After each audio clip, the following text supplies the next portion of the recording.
Waefeso tumefika mlango wa 4 aya ya kwanza na kuendelea.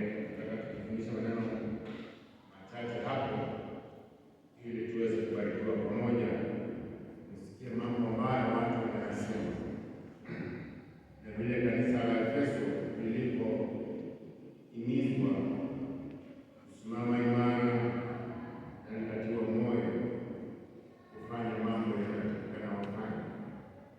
Katika mlango wa 4 aya ya kwanza neno la Mungu linasema hivi: kwa hiyo nawasihi mimi niliyemfungwa katika Bwana, mwenende kama inavyostahili wito wenu mlioitiwa, kwa unyenyekevu wote na upole, kwa uvumilivu, mkichukuliana katika upendo. Mstari wa 3, na kujitahidi kuhifadhi umoja wa Roho katika kifungo cha amani. Mwili mmoja, hapo naomba tusome sisi wote. Mwili mmoja, Roho mmoja, kama nasomea tu ndani tunataka jamani, tusome vizuri. Tuanze mstari wa 4. Mwili mmoja,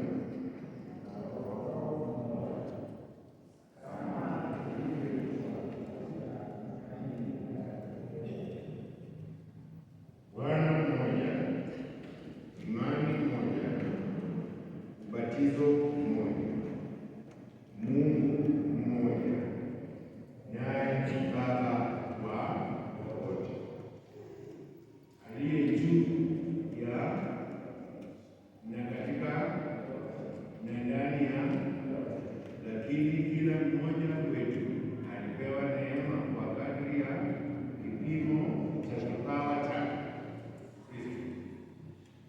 Hivyo husema, alipopaa juu aliteka mateka, akawapa wanadamu hao. Bwana Yesu asifiwe. Bwana Yesu asifiwe. Wakati ule mwingine tulikuwa tumejifundisha katika Waefeso 3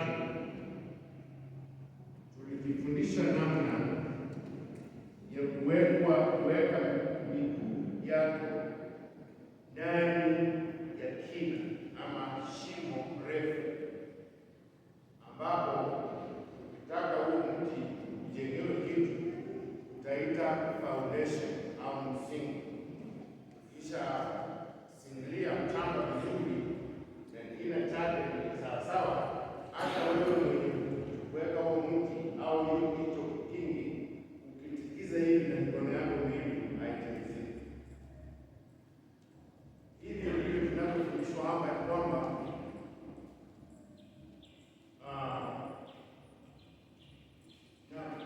kwanza Paulo anatufundisha maneno haya akiwa wapi, na je, angekuwa ni mimi na wewe tungefanya hii kazi Paulo anafanya? Hiyo ni mojawapo ya maswali iliyokuwa inatusumbua. Bwana asifiwe. Ilitusumbua na mimi nataka itusumbue na nyinyi leo. Mstari wa kwanza unasemaje? Mstari wa kwanza,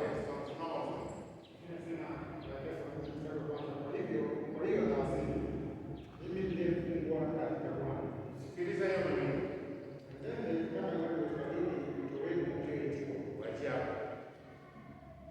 Paulo aliandika akiwa kwa hoteli, akiwa kwa nyumba akiburudika, alikuwa kwa Mercedes, alikuwa kwa gari la farasi, alikuwa wapi akiandika maneno haya, akiandikia kanisa la Efeso? The Bible says alikuwa mfungwa. Amen. Paulo alikuwa mfungwa, lakini alikumbuka kazi yake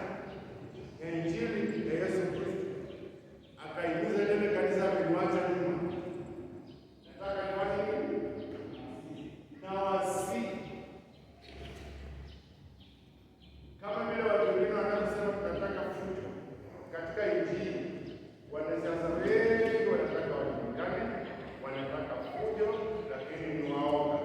Mwingine atakuja aseme na usifanye siasa ya fujo, maana fujo itachafua watu, itachafua watoto, itachafua mazingira, watu hawatakuwa na mahali pa kuketi wala kuishi. Anasi kanisa waenende katika wito walioitiwa. Tukaanza kuulizana maswali, na ningependa niulize pia kazi. Kwa hiyo basi, wewe ukipeleleza moyo wako, unahisi ni wito gani Mungu alikupa? Na je, unaufanya? Unaishi ndani ya Mungu wito? Kuna watu tamu wako na kipawa kurasha viatu vya watu,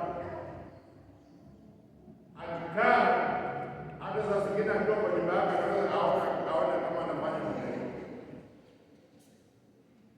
sababu ni wito wake. Na anaanza kuangalia, ndio nifanye kiatu ya aina fulani, maana hii kiatu si kiatu moja, viatu na rangi mbalimbali, style mbalimbali.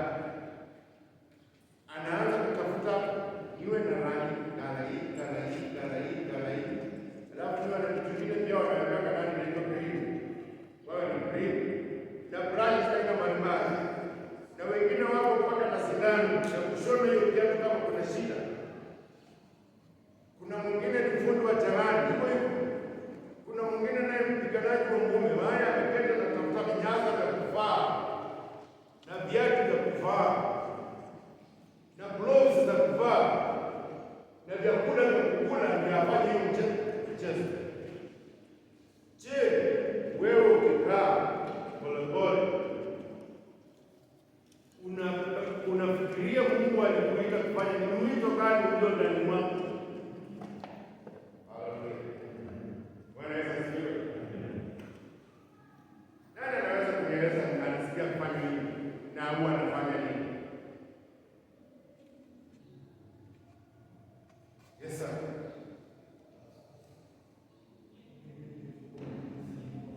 Umeitwa, unaishi kwa hiyo. Haleluya. Sikia maneno, wewe Mungu amekuita, ni wito gani ambao unaupalilia? Maana kuna watu ambao wako kutoka kanisani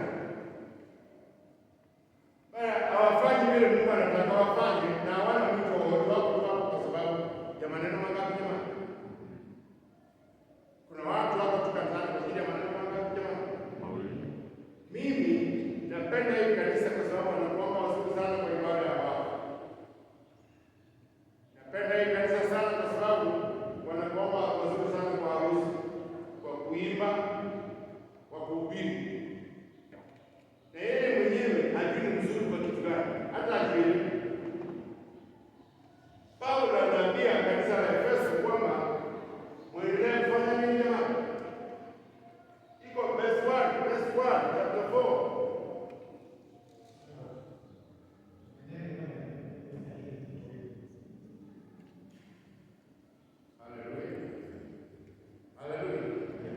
Mwenende kama inavyostahili wito. Sisi tukiwa kanisani, nataka niwaulize, tunafikiri katika kazi yake nataka ifanye nini? Tuishi namna gani?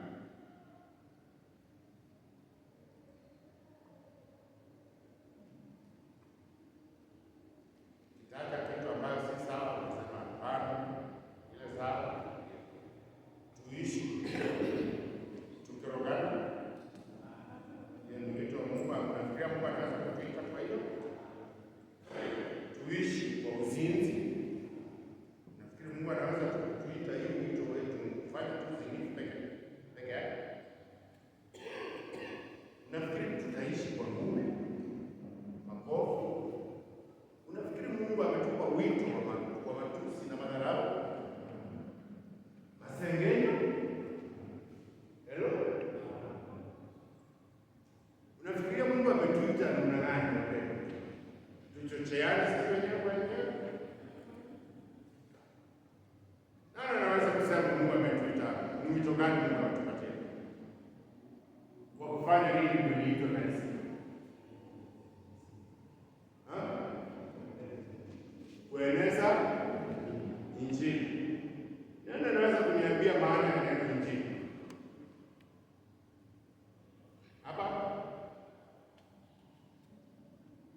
Kiswahili, Kiingereza gospel. Ndio. What is the meaning of the word gospel? Good. Hallelujah. Hebu tuseme wote habari njema. Wakati uko na matatizo na Mungu anakuja kukuambia one of your beloved brother or sister ameugua kubaya sana na hata amelala, unahitaji hizo habari. Is that still good news to you? Tunahitaji habari mbaya, maana umehuzunika, umempoteza mpendwa. Kifo ndio tunapitia ndio tupate ufalme wa milele mbinguni. Lakini wakati ambapo unaishi dunia hii, kuna mambo mazuri yanasababisha jamii yako hawataki kuoacha. One, two, marafiki wako pia hawataki waache, majirani hawataki. Kuna watu wamekuzoea na wewe ni mtu wa maana kwa maisha yao. Wakati unaondoka, ndio unapata watu hata wachawi nao wanakuja kupretend walikuheshimu sana, walikuenzi uko na hivi na hivi. Lakini ukweli ni kwamba kifo kina uchungu, sio kwa mwenye amekufa, bali kwa wale wamebaki. Ndio zamani tamii, kabla Discord matanga ikuje na vinanda na vitu vya kugonga na kuimba, kaseti na kila kitu, watu walikuwa naimbaga tu. Ninakumbuka watu walikuwa naimbaga kama uko na ndugu au dada ambaye kwa nani msaidie, walikuwa naimbaga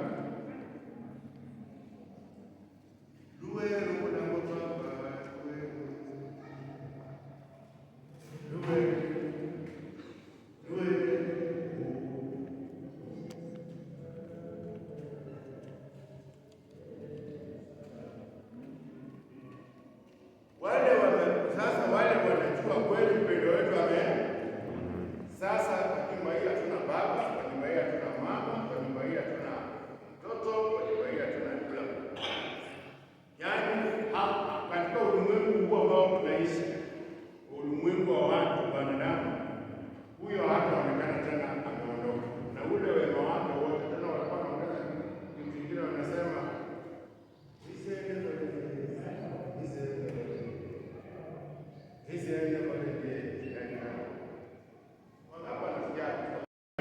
haisemi uchungu wake. Maandiko inasema kwa vile haikuwapa hapo mbele ya Mungu wake.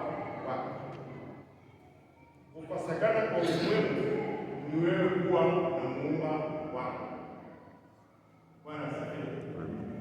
Huo ndio wito tumeitiwa kueneza habari njema. Pengine habari nyingine mbaya ya kuhuzunisha, ya magonjwa, ya kupigana, ya nini, kuibiana, inatoka wapi? Nataka Mungu atusaidie. Hiyo inatoka wapi kweli? Maana hiyo ndio spirit tunaona. Ukiona hiyo kanisa yote inaanzishwa, ukienda kupeleleza utasikia mambo kama hiyo ilikuwa. Mambo kama hiyo ilikuwa.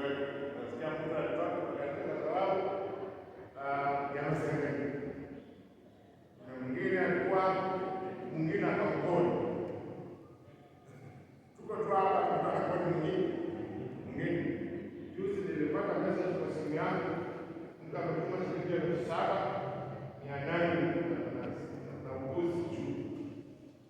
Alafu akapiga simu, mimi nikaangalia bana hiyo pesa, inasema bana kidogo imebana. Ngoja aseme hiyo maneno, alijipeleleza kwa akasema hiyo kuchukua, amechukua simu kama amenitambua mimi mgongo, akakata simu. Sababu angeniambia nimetuma hapo pesa, maana kama vile wanavyofanya kila siku,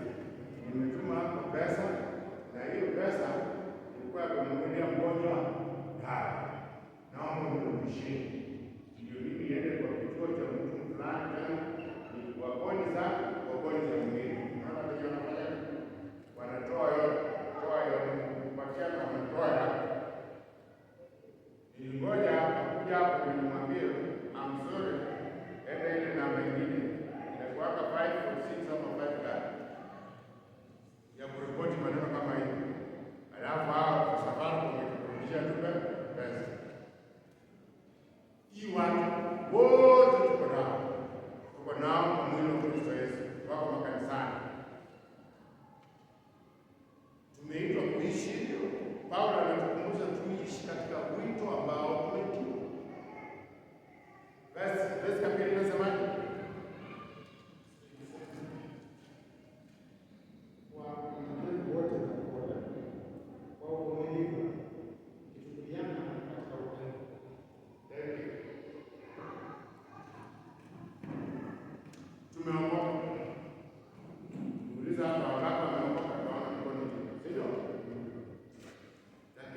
Ndani ya wokovu tumekumbushwa uvumilivu.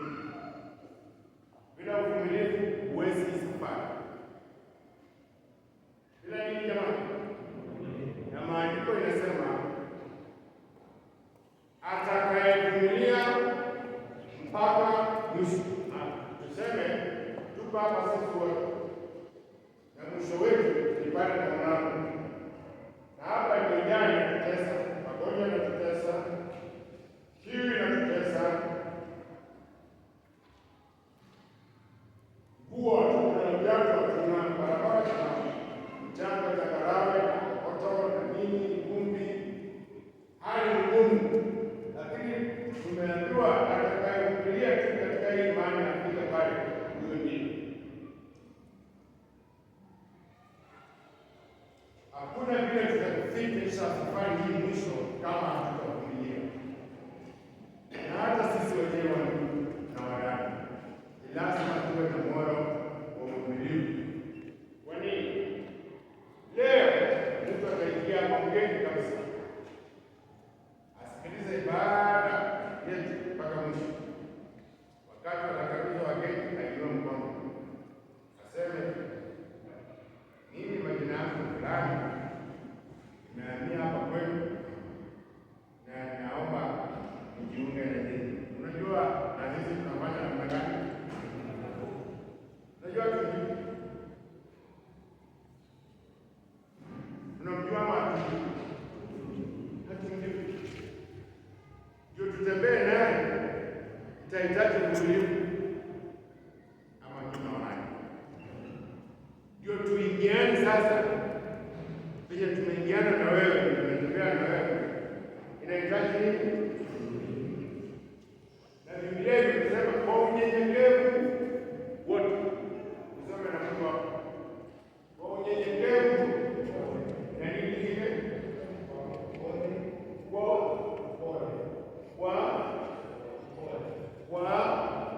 Nataka kusikia kwa sauti kama kwa uvumilivu wote na upole wote na nini kingine? Na uvumilivu. Kwa unyenyekevu wote, kwa upole wote na kwa unyenyekevu, uvumilivu, kwa uvumilivu. Ndio hii maneno matatu unahisi yapo moyoni mwako. Maana hiyo kitu inatesa kanisa. Tunasumbuka kwa sababu hatuna unyenyekevu. Tunasumbuka kwa sababu hatuna upole. Tunasumbuka kwa sababu hatuna uvumilivu.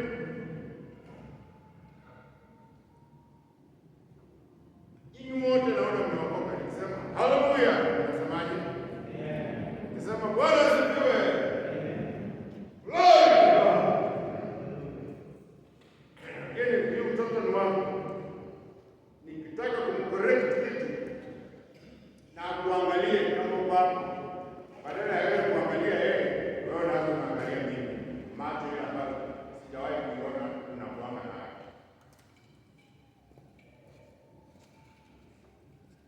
Awe baba, awe mama, awe anataka kutetea mtu wake. Yaani tumefanyika watu wa siasa.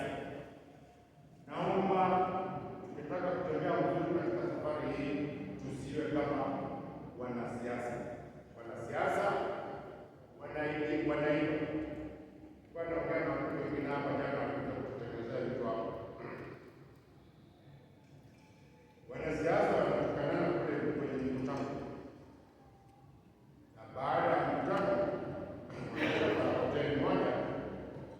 kati mimi na wewe, kwa sababu wewe ni chama cha DCP na mimi ni wa chama cha Mbolea.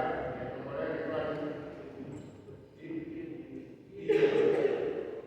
Mimi ni wa chama cha Mbolea. Tunaanza kufanya namna hii, tunakosa na wao wakishakosa, sisi hapa tunapigana na wenye kusababisha sisi kupigana wao mmoja wananunuliana chai, na hata mwingine anaambia mwingine, my mother-in-law she's very very sick and she needs to travel working. I don't have enough.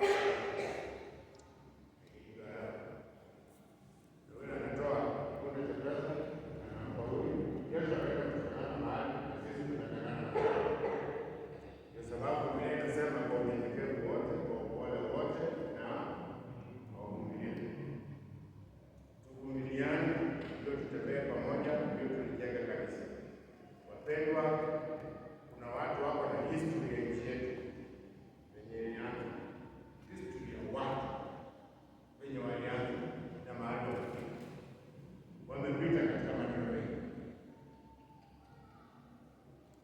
na sisi tukitaka kutembea. Paulo anatuambia akiwa jela hivi aliwaandikia kutoka kifungoni, anasema nataka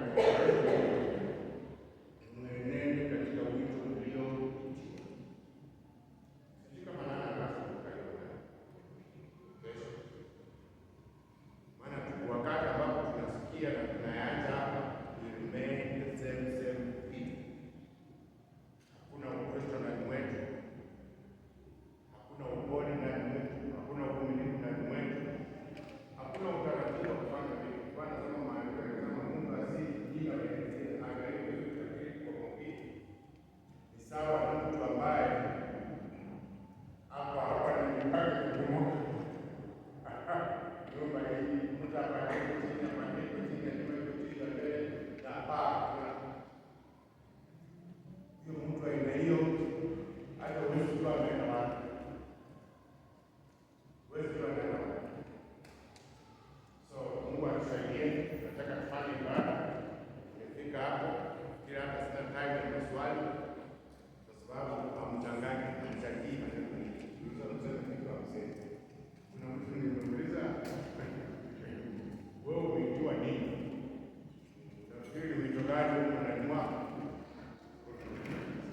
Sijasikia ama hapa nikusikia hapa kuna mtu anaweza kukana hisi Mungu amemwita kufanya nini?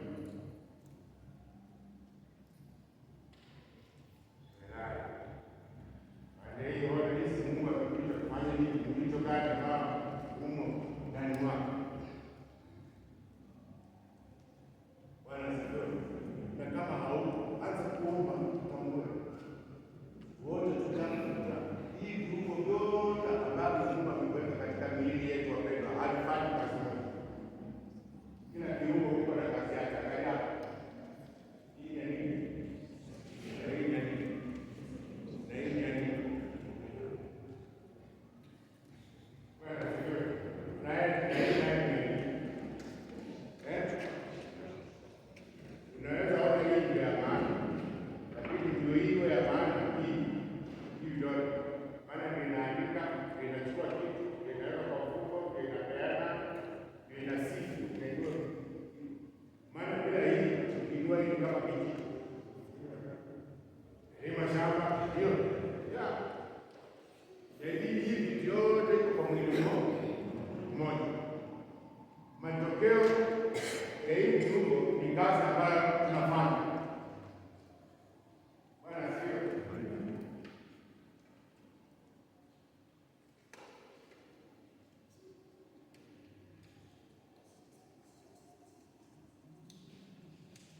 Baba, asante kwa neno lako.